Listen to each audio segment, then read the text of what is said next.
प्यारे विद्यार्थियों, सुप्रभात। मैं उमेश चंद। आज हम लोग प्रयोगवाद के श्रेष्ठ कवि तारसप्तक के संपादक सच्चिदानंद हीरानंद वात्स्यायन आगे इनकी रचना मैंने आहुति बनकर देखा, इसका आज हम लोग अध्ययन करेंगे। इसमें कवि ने बताया है कि जीवन केवल सुखों के संचय का नाम नहीं है। केवल सुख एकत्रित करे या कोई जीवन का वास्तविक जीवन जीना नहीं होता, बल्कि उसकी वास्तविक शक्ति कष्टों, विघ्न बाधाओं और विरोधी परिस्थितियों के साथ संघर्ष करने से ही विकसित होती है। ये इसमें बताने की कोशिश किया गया है। स्वयं अपने जीवन संघर्षों से अनुभव करके कवि ने ये बात कविता के माध्यम से हम सबके समक्ष रखने का प्रयास किया है कवि ने। तो हम लोग इसका वाचन करते हैं। मैं कब कहता हूँ जग मेरी दुर्धर गति के अनुकूल बने, मैं कब कहता हूँ जीवन मरु नंदन कानन का फूल बने। कांटा कठोर है तीखा है, उसमें उसकी मर्यादा है। मैं कब कहता हूँ वह घट कर प्रांतर का ओछा फूल बने। मैं कब कहता हूँ मुझे युद्ध में कहीं न तीखी चोट मिले। मैं कब कहता हूँ प्यार करूँ तो मुझे प्राप्ति की ओट मिले। मैं कब कहता हूँ विजय करूँ मेरा ऊंचा प्रासाद बने, या पात्र जगत की श्रद्धा की मेरी धुंधली सी याद बने, या पात्र जगत की श्रद्धा की मेरी धुंधली सी याद बने। तो देखते हैं, मैं कब कहता हूँ जग मेरी दुर्धर गति के अनुकूल बने। इसमें कवि अपने जीवन को परिभाषित करते हुए बताता है कि दुख के बीच पीड़ा सहकर अपना मार्ग प्रशस्त करने वाला जीवन ही, अपना रास्ता बनाने वाला जीवन ही वास्तविक जीवन होता है। जीवन वही सार्थक है जो दूसरों को पीड़ा को दूर करके, दूसरे के दुखों को दूर करके, हर करके उनमें प्रेम का बीज बोने के लिए स्वयं को बलिदान कर दे।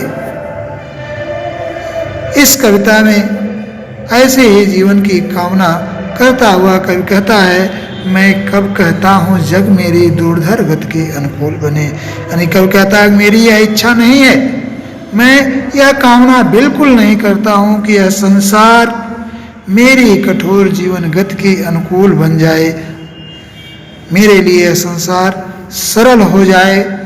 ऐसा मेरी कामना इस संसार से नहीं है और मुझे जीवन जीने में किसी प्रकार का कोई कष्ट न हो, ऐसा मैं इस दुनिया से, इस संसार से कभी बिल्कुल नहीं इच्छा करता, चाह करता। आगे कहता है कि मैं कब कहता हूँ जीवन मरुनंदन कानन का फूल बने।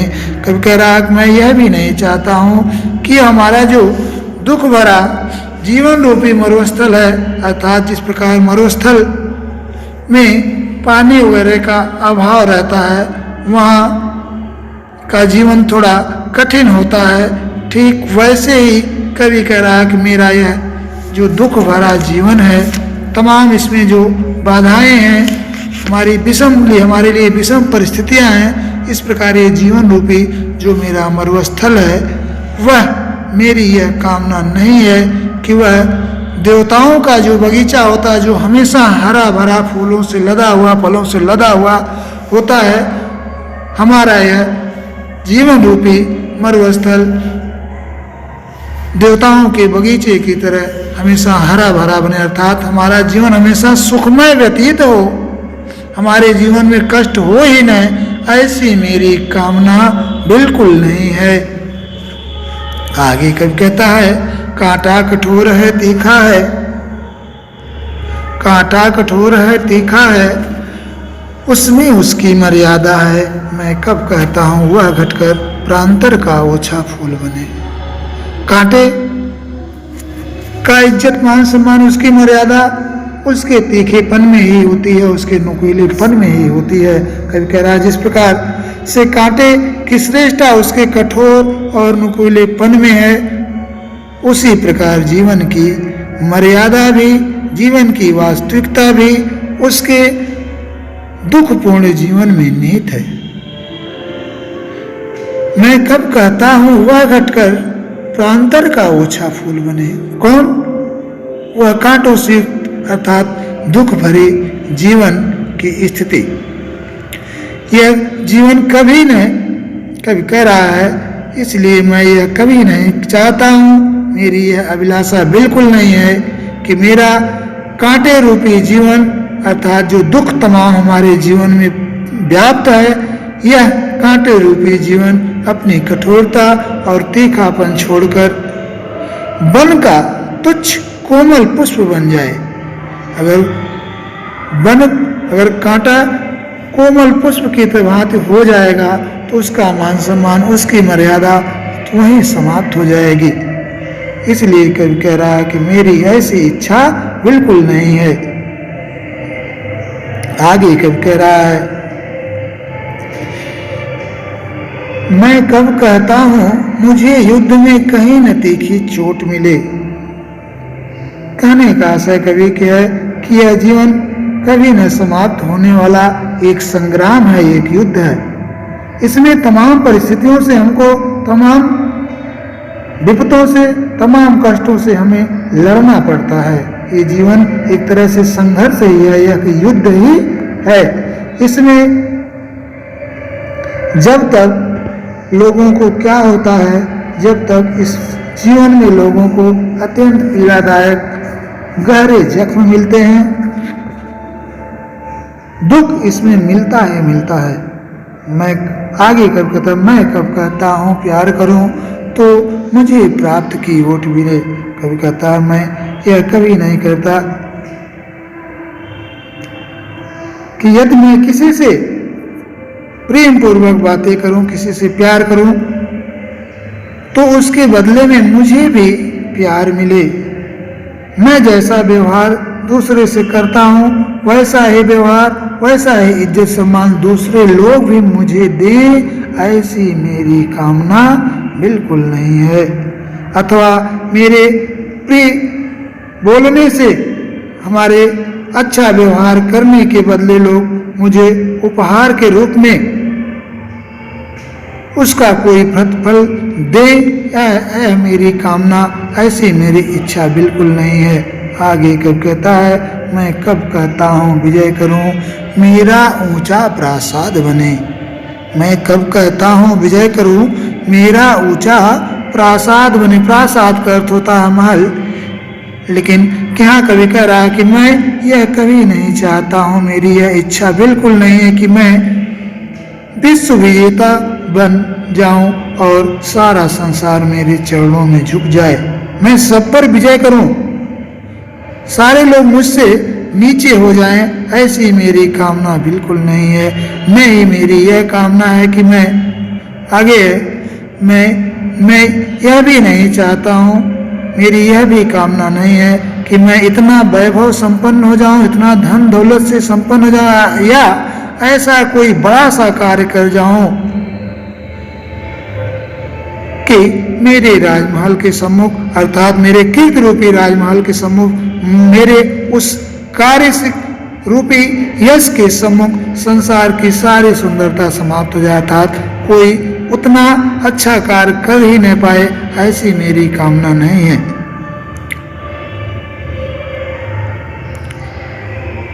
लोग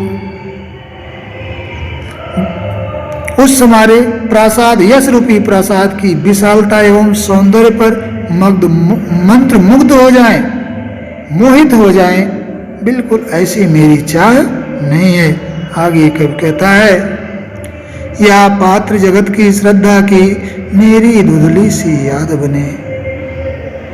मेरी यह भी इच्छा नहीं है कि मैं कोई ऐसा महान कार्य कर जाऊं कि सारा विश्व श्रद्धा के साथ मेरे पुण्य का स्मरण करे। यह मैं बिल्कुल नहीं चाहता हूं। यानी इस दुनिया में मेरे प्रेम के बदले लोग मुझसे प्रेम ही करें, मैं जैसा व्यवहार करूं वैसा ही मेरे साथ लोग व्यवहार करें। कवि कह रहा है, ऐसी मेरी बिल्कुल कोई कामना नहीं है। यानी आप अगर देखेंगे तो यहाँ जिस प्रकार माखनलाल चतुर्वेदी ने कक्षा 10 में पुष्प के माध्यम से अपनी बातों को लोगों के समक्ष अपनी इच्छा को जाहिर किया था, लगभग उसी से मिलता जुलता यह भी दूसरा छंद हमको देखने को मिल रहा है।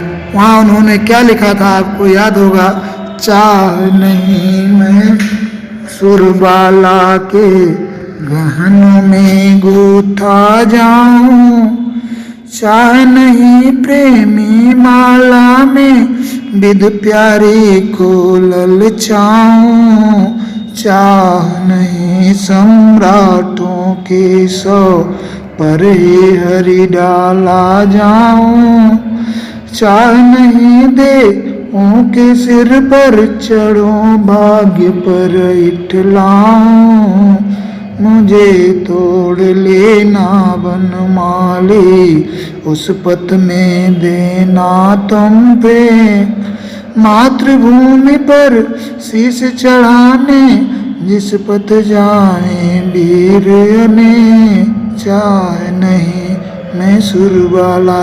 तो लगभग जो कामना माखनलाल चतुर्वेदी जी ने पुष्प की अभिलाषा में किया है, वही कामना इस दूसरे छंद में सच्चिदानंद हीरानंद वात्स्यायन अगेय जी ने किया है। तो प्यारे विद्यार्थियों, अगला हम देखेंगे, पथ मेरा रहे प्रशस्त सदा क्यों विकल करे यह चाह मुझे, नेतृत्व न मेरा छिन जावे क्यों इसकी हो परवाह मुझे, मैं प्रस्तुत हूँ चाहे मेरी मिट्टी जनपद की धूल बने, फिर उस धूली का कण कण भी मेरा गतिरोधक सूल बने। यहाँ कब क्या कहना चाहता है, पथ मेरा रहे प्रशस्त सदा क्यों विकल करे यह चाह मुझे, इसकी इच्छा मुझे व्याकुल करे। मैं यह चाहूं कि मेरा रास्ता हमेशा क्या हो, प्रशस्त हो। यानी कवि कहना चाहता है कि मेरी ऐसी बिल्कुल कामना नहीं है, मेरी ऐसी बिल्कुल इच्छा नहीं है। क्या नहीं मेरी इच्छा है, ये कवि कहते हैं, मैं ये बिल्कुल नहीं चाहता हूं कि मेरा जीवन मार्ग हमेशा श्रेष्ठता और सफलता से परिपूर्ण बना रहे। हमारे जीवन में हमेशा सफलता ही मुझे प्राप्त हो। मैं जिस कार्य को करना चाहूं उस कार्य में मुझे सफलता ही मिले, ऐसा बिल्कुल मेरी कामना नहीं है, ऐसी मेरी इच्छा नहीं है कि मैं सदैव सफलता और श्रेष्ठता की प्राप्ति के लिए परेशान रहूं, बेचैन रहूं, ऐसा मैं बिल्कुल नहीं चाहता हूं। कवि कह रहा है, नेतृत्व न मेरा छिन जावे क्यों इसकी हो परवाह मुझे, मुझको इसकी भी कोई चिंता नहीं है, इसकी भी कोई परवाह नहीं।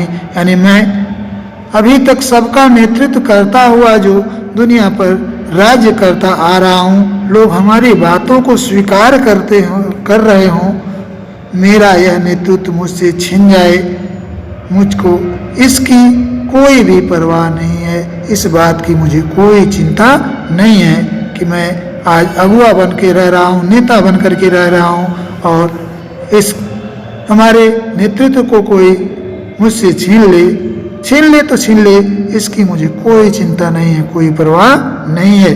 कवि आगे कहता है, मैं प्रस्तुत हूँ चाहे मेरी मिट्टी जनपद की धूल बने, फिर उस धूली का कणकण भी मेरा गतिरोधक सूल बने। कवि आगे कहते हैं कि मैं जनपद की धूल बनने के लिए बिल्कुल समर्पित हूँ, तैयार हूँ। फिर चाहे उस धूल का एक एक कण मेरे जीवन गति का रोना बनकर मुझे भयंकर पीड़ा ही क्यों न पहुंचाए। कहने का आशय है कि मेरी कामना है, मेरी इच्छा है। क्या मेरी इच्छा है? कवि कह रहा है कि मेरी इच्छा यही है कि मैं तमाम कष्टों, तमाम पीड़ाओं, लाखों पीड़ाएं प्राप्त करके भी अपने राज्य, अपने देश, अपनी मातृभूमि की काम आ सकूं। प्यारे बच्चों, तो हमने 3 इस भाग में पढ़ लिया। आगे हम लोग दूसरे भाग में फिर पढ़ेंगे। तो जहाँ तक इसमें आप देखेंगे स्वच्छंद का प्रयोग किया गया, ओज गुण है, अलंकार उपमा है, रूपक है और अनुप्रास पुनरुक्ति प्रकाश, ये अलंकारों का भी प्रयोग इसमें किया गया है जगह जगह। तो आगे आप देखेंगे कि इसमें कवि जीवन के दुखों की वास्तविकता के साथ स्वीकार करके अपने जीवन में क्या क्या उन्होंने झेला है, क्या इनकी कामना है, लगभग सब कुछ इसमें व्यक्त करने का प्रयास किया गया है। तो फिर हम मिलेंगे। मेरे विद्यार्थियों, मैं उमेश चंद्र। अब हम लोग मैंने आहूत बनकर देखा इस शीर्षक का अगला भाग पढ़ते हैं। अपने जीवन का रस देकर जिसको यत्नों से पाला है, क्या वह केवल अवसाद मलिन झरते आंसू की माला है। वे रोगी होंगे प्रेम जिन्हें अनुभव रस का कटु प्याला है, वे मुर्दे होंगे प्रेम जिन्हें सम्मोहनकारी हाला है। कवि कहने का आशय कवि की क्या है कि अपने जीवन का आनंद देकर जिसको मैंने बड़े प्रयास से पाला पोसा है, जिसको मैंने बड़े अच्छे ढंग से अपने जीवन के सारे आनंद को दे करके पाला पोसा है, वह केवल अवसाद मलिन झरते आंसू की माला, वह केवल विषाद से मलिन गिरते हुए आंसुओं की माला या लड़ी नहीं है। आगे कर कहता, वे रोगी होंगे प्रेम जिन्हें अनुभव रस का कटु प्याला है, वे मुर्दे होंगे प्रेम जिन्हें सम्मोहनकारी हाला है।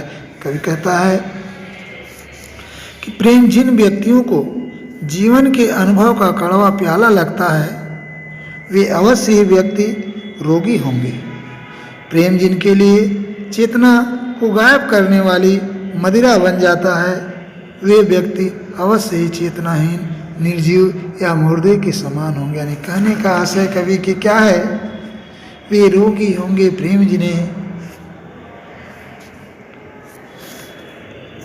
अनुभव रस का कटु प्याला है, वे मुर्दे होंगे प्रेम जिन्हें सम्मोहनकारी हाला है। कवि कहता है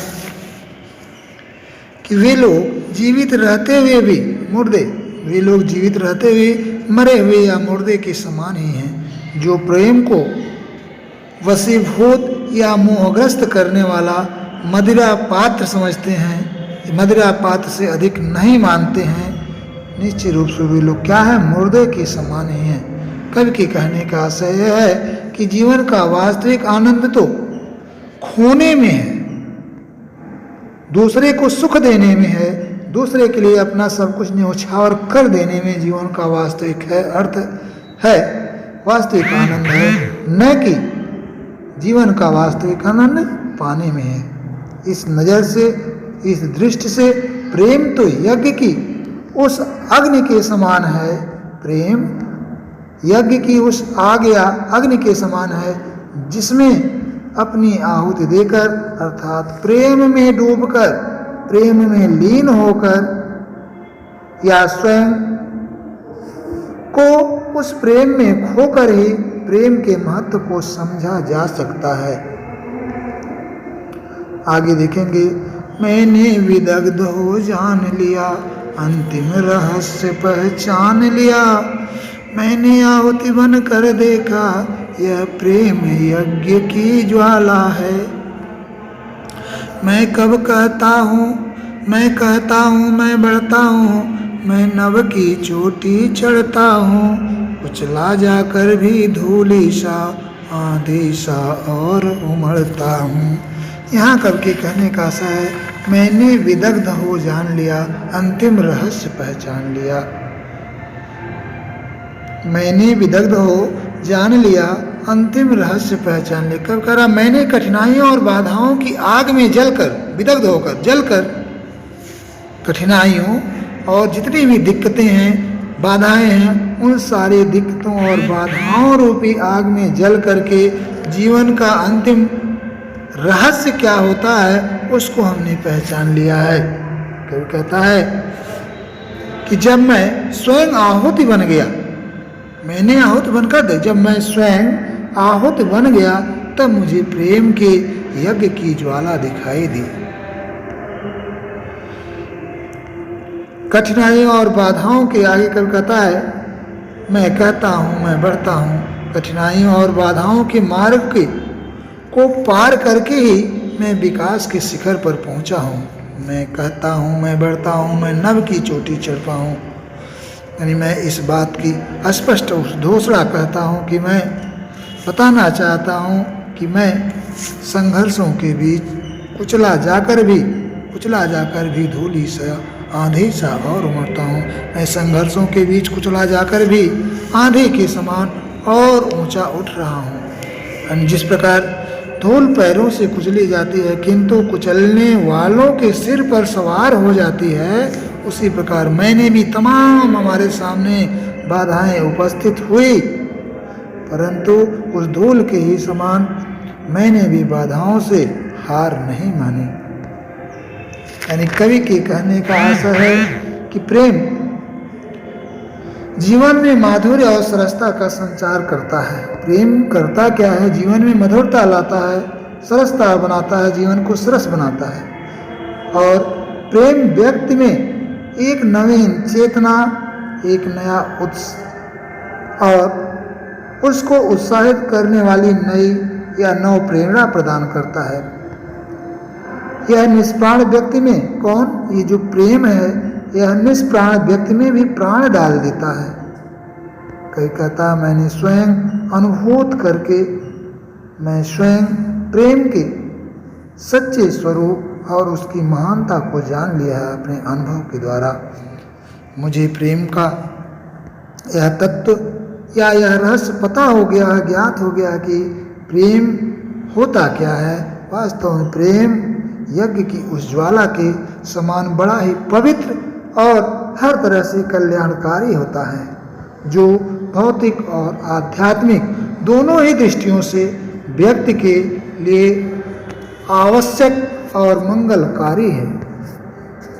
साथ ही साथ प्रेम क्या है, साथ ही साथ प्रेम इस मंगलकारी स्वरूप की अनुभूति तथा प्रेम रूपी यज्ञ की ज्वाला के दर्शन उसी समय संभव हो पाते हैं कब, जब व्यक्ति स्वयं प्रेम रूपी यज्ञ में अपनी आहुति देता है, तभी उसको सब कुछ पता चलता है।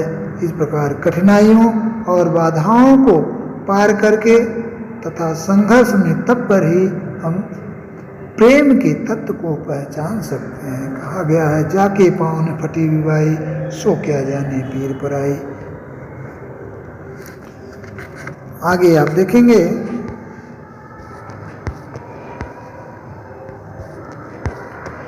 मेरा जीवन ललकार बने, मेरा जीवन ललकार बने, असफलता ही असिधार बने, इस निर्मम रण में पग पग का रुकना ही मेरा वार बने। बहुत सारा तुझको है स्वाहा, सब कुछ तब पर अंगार बने, तेरी पुकार साधुर निवार, मेरा यह नीरव प्यार बने। कोई कहता है, मेरा जीवन ललकार बने, मेरी यह तीव्र इच्छा है।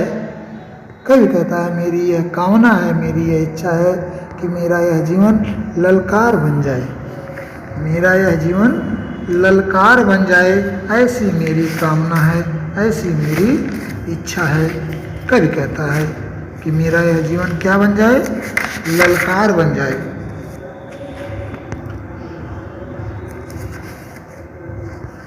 आगे देखेंगे, मेरा जीवन ललकार बने, असफलता ही असिधार बने।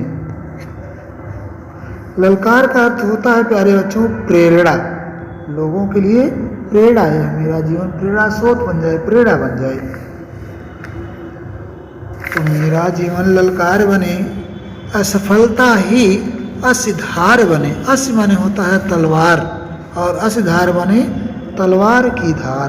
असिधार माने तलवार की, यानी मेरा जीवन लोगों के लिए प्रेरणा बन जाए और मेरी जो असफलता तलवार की धार बन जाए, जिससे मैं असफलताओं को काट सकूं। क्या करूं, जितनी भी असफलताएं हैं उन सारे असफलताओं को मैं काट सकूं, अर्थात उन असफलताओं पर विजय प्राप्त कर सकूं, उनको जीतकर मैं सफल हो सकूं। आगे कब कहता है, इस निर्मम रण में पग पग का रुकना ही मेरा वार बने। यानी इस जीवन रूपी कठोर संघर्ष, पूरे जीवन को कवि ने एक लड़ाई मान लिया, एक रण क्षेत्र मान लिया है। और कवि कहता है कि इस जीवन रूपी कठोर संग्राम में, कठोर रण में एक एक पग का रुकना ही मेरा आघात और प्रहार बन जाए। अर्थात मैं जैसे जैसे रुक करके अगली लड़ाई कैसे हमको लड़ना है, अगले मुसीबतों का कैसे हमको सामना करना है, कैसे उसको पार पाना है, मैं एक एक पग रुक रुक करके, यानी मैं इस जीवन की लड़ाई में जहाँ भी थोड़ी देर के लिए रुकता हूँ तो आगे आने वाली बाधाओं को दूर करने के लिए किस तरह से मैं उनको पार करूँगा, कैसे उनको मार कर भगाऊँगा, उन बाधाओं से मुझे निजात मिलेगी, उसके लिए मैं सोच करके और उत्साह से उन बाधाओं पर विजय प्राप्त करने के लिए आगे बढ़ता हूँ। कवि कह रहा है,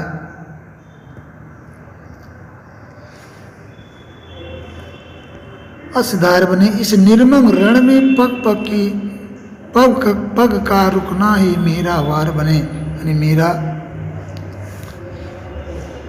आघात और प्रहार बन जाए क्या, तेरे लिए सब कुछ। आगे गए, भव सारा तुझको है स्वाहा, सब कुछ तप कर अंगार बने। तेरी पुकार सा दुर्निवार, मेरा यह नीरव प्यार बने। कवि कहता है कि तेरे लिए सब कुछ अर्पित करने के उपरांत अंगारे के समान मेरा जीवन निर्मल हो जाए। भव सारा तुझको स्वाहा है, सब कुछ मैं अपना तुम्हारे लिए अर्पित कर दे रहा हूँ, सब कुछ अपना न्यौछावर कर दे रहा हूँ। और न्यौछावर करने के बाद कहता है, अर्पित करने के उपरांत अंगारे के समान मेरा यह जीवन, जिस प्रकार अंगारा होता है उसी तरह मेरा जीवन उस में तप करके एकदम बिल्कुल अंगारे की तरह एकदम बिल्कुल निर्मल हो जाए, स्वच्छ पवित्र हो जाए। मेरी कामना है तेरी पुकार सा दुर्निवार, मेरा यह नीरव प्यार बने। मेरी कामना है कि मेरा यह मौन प्रेम तेरी उस पुकार के समान शक्तिशाली बन जाए।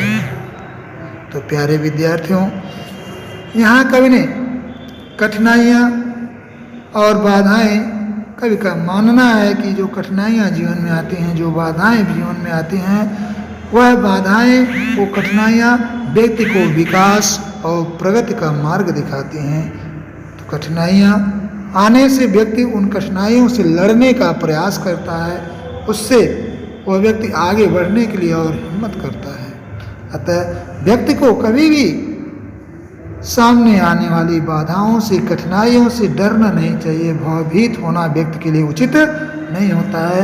व्यक्ति को हंसते हंसते संघर्ष करना चाहिए और संघर्ष से कभी व्यक्ति को विचलित नहीं होना चाहिए, यह बताने का प्रयास इसमें किया गया है। प्यारे विद्यार्थियों, फिर मिलते हैं अगले वीडियो में।